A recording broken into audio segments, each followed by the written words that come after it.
topic of community engagement and transparency.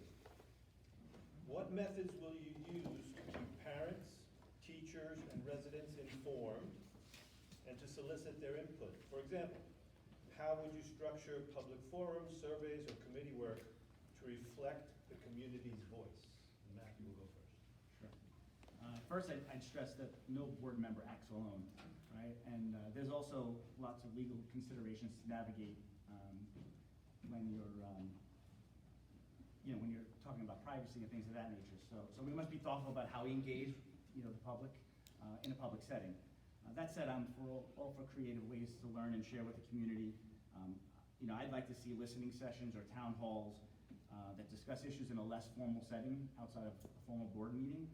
Regular meetings with the PTOs and other parent groups, teacher and staff committees work directly with the board. And then I do believe in using community surveys to get feedback on major initiatives that we're going to face. Yes. Again, me alone cannot communicate with the community as my own person. We are a collective, the school board.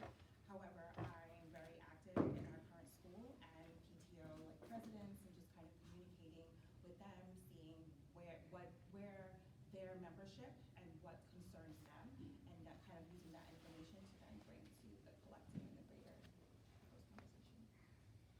Yeah, so thinking about how our PTOs are structured, having them engage with the principals in their building and communicating through the principals to the superintendent, and thinking about that chain of command.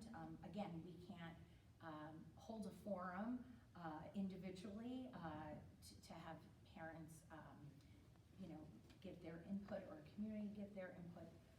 There are, like Matt said, ethical considerations when you become a school board member, but also utilizing the superintendent. I think the superintendent and the building administrators are ones that can really engage with the parents and community for input, and opening communication at board meetings and encouraging the board to listen to community members at board meetings and really consider their points of view.